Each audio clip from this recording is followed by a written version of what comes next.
अगर आपको ज़रूरत होगा, ठीक है, जो कंटेंट है वो इस तरह से वर्क करता है। क्या आपके घर पे हम गए थे कि आप मेरे पास पढ़ने के लिए आइए?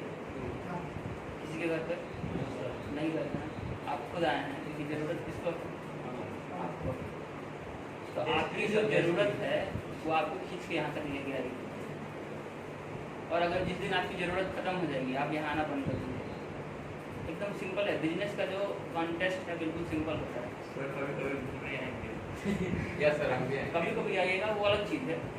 सिंपल बात यह है कि आप अगर मेरे से जुड़ना चाहते हैं तो उसके लिए आपको क्या मिलना चाहिए? मेरे तरफ से कुछ कंटेस्ट मिलना चाहिए जो कि आपके लिए ज़रूरत का सामान हो।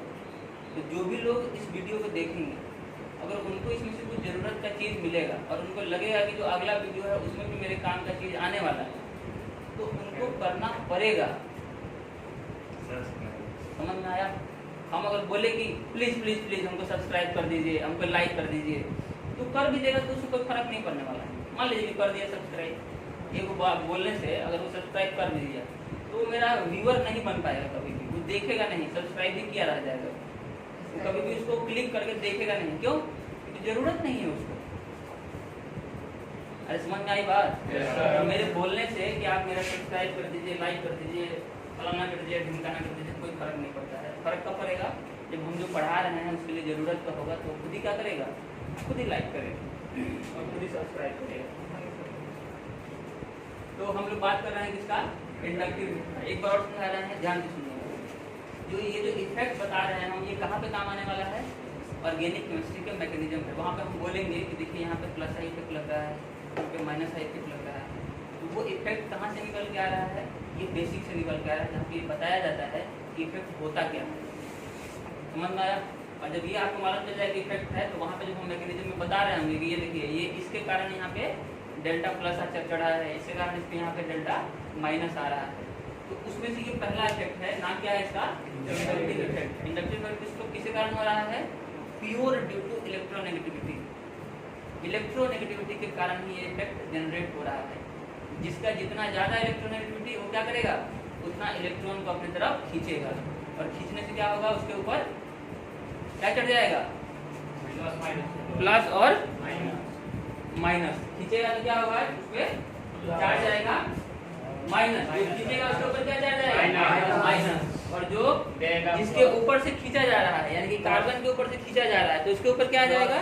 प्लस। जैसे इस तरफ हम बताए हैं इस चीज को कि ये जो है कार्बन जो है, इस पे क्लोरीन क्या कर रहा है? इलेक्ट्रॉन खींच रहा है, तो इसके ऊपर क्या चढ़ेगा?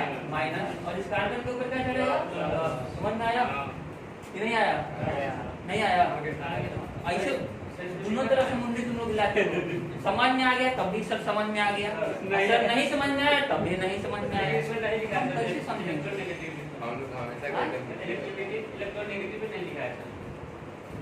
इसके पहले वाले साइड में लिखा हुआ, आप यहाँ पे हैं? सर इसमें नहीं लिखा है सर, जो लिखा है इलेक्ट्रोनेगेटिव, इसमें एक को नहीं दिखाई दे रहा। बोल रहा है ना कि इलेक्ट्रोनेगेटिव के चलते सर इंडक्टिव इफेक्ट आता है, इसमें नहीं दिखाई। उसे क्या मतलब? कह रहा है ना कि इलेक्ट्रॉन विड्रॉइंग हो रहा है। विड्रॉइंग करने का कारण क्या है? इलेक्ट्रोनेगेटिविटी। वो सब तो आ गया ना, विड्रॉइंग तो आ गया, नहीं आया? विड्रॉइंग वो किसके वजह से रहा है? इलेक्ट्रोनेगेटिविटी की वजह से हो रहा है। अब आप समझे कि नहीं समझे? हाँ, तो बोले हैं ना कि जब हम इस चीज को समझा रहे हैं, समझाने का तरीका अलग होगा, और जब तुम उसको कहा जाए कि इसका लिखो, लिख के रिप्रेजेंट करो, तो लिखने का तरीका अलग होगा। दोनों का तरीका एक नहीं हो सकता है, कभी भी नहीं होगा। समझ, जो जिस भाषा में तुम समझोगे उसी भाषा को तुम जाकर लिख नहीं सकते, उसके लिए तुमको अपनी भाषा का इस्तेमाल करना पड़ेगा। और एज इट इज ये तुम याद भी नहीं कर सकते हो, ये पूरा का पूरा याद करना पॉसिबल है? अभी से लेके पूरे केमिस्ट्री में हजारों फार्मूला आएगा और हजारों डेफिनेशन आएगा, क्या एज इट इज सब कुछ तुम याद कर पाओगे? नहीं। तो इसीलिए कॉन्सेप्ट आता है समझने का, तो उसको समझ लो और समझने के बाद अपनी भाषा में लिख लो। खत्म?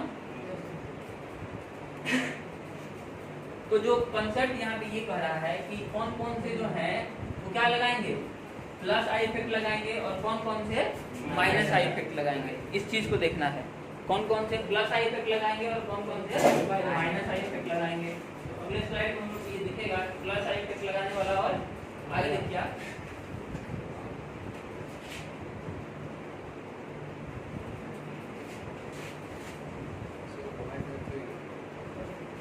बोल रहे हैं जी? यूट्यूब पे डालेंगे सब आवाज आ रहा है। इसका चिंता आप क्या कर रहे हैं जी? अब बोल रहे हैं चिंता किसको करना है? हम करेंगे।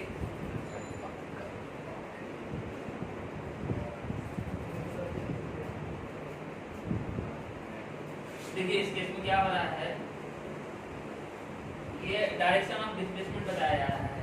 डायरेक्शन ऑफ डिस्प्लेसमेंट से क्या सेंस है कि जो इफेक्ट है क्लोरीन जो दिखा रहा है इफेक्ट, तो क्या कर रहा है, खींच रहा है इलेक्ट्रॉन को, क्योंकि उसकी इलेक्ट्रोनेगेटिविटी क्या है, ज्यादा है। तो क्या करेगा, इलेक्ट्रॉन को अपने तरफ खींच लेगा। ध्यान से देखिएगा इसको, क्लोरीन जब इलेक्ट्रॉन को खींचा है तो यहाँ पे नेगेटिव आ रहा है, यहाँ पे माइनस डेल्टा आर चढ़ गया है, और इस माइनस के कारण इसके ऊपर क्या चढ़ा है, प्लस। तो इसका इफेक्ट इसके ऊपर सबसे अधिक दिखाई देगा, इस कार्बन के ऊपर। फिर इसका इफेक्ट इसके ऊपर कम दिखाई देगा। तो जैसे जैसे दूर होता जाएगा कार्बन, वैसे वैसे इंडक्टिव इफेक्ट क्या होता जाता है, कमजोर होते जाता है। इस पे कम है। अच्छा, 2 डेल्टा चढ़ गया मतलब ज्यादा नहीं, मतलब कम है। समझ आया? 2 डेल्टा का मतलब ज्यादा नहीं, कम है। जैसे जैसे दूर होगा इस कार्बन पर इसका इफेक्ट कम होगा, इस कार्बन पर और भी कम होगा, और इस कार्बन पर सबसे कम होगा। तो जनरली देखा जाता है कि इंडक्टिव इफेक्ट का जो प्रभाव है वो कहाँ तक आता है, तीसरे कार्बन तक ही आता है। चौथे कार्बन तक आते आते उसका प्रभाव क्या हो जाता है, लगभग खत्म हो जाता है। तो सबसे अधिक आएगा पहले कार्बन को, जिससे वो डायरेक्टली जुड़ा हुआ है, जिसका इलेक्ट्रॉन वो खींच रहा है, और उससे कम किसके आएगा, दूसरे पे, और उससे कम तीसरे पे। समझ में आया? अब कह रहा है कि डिक्रीज कर रहा है, ये बात हम बता दिए। This is a permanent effect. अच्छा, इफेक्ट जो है वो 2 तरीके का होगा, एक होगा परमानेंट और एक होगा टेम्पररी। परमानेंट इफेक्ट किसको बोलेंगे, जो वो इफेक्ट लग जाएगा तो थ्रू आउट द मैकेनिज्म वो काम करेगा, है ना। थ्रू आउट द मैकेनिज्म क्या करेगा, वो काम करेगा। और कुछ इफेक्ट ऐसे होंगे जो टेम्पररी होंगे, यानी कि इफेक्ट डालने वाला जो मैटर है उसको हटा लिया जाएगा, तो इफेक्ट क्या हो जाएगा, खत्म हो जाएगा। इसको क्या बोलते हैं, टेम्पररी इफेक्ट। तो ये इफेक्ट क्या है, परमानेंट इफेक्ट।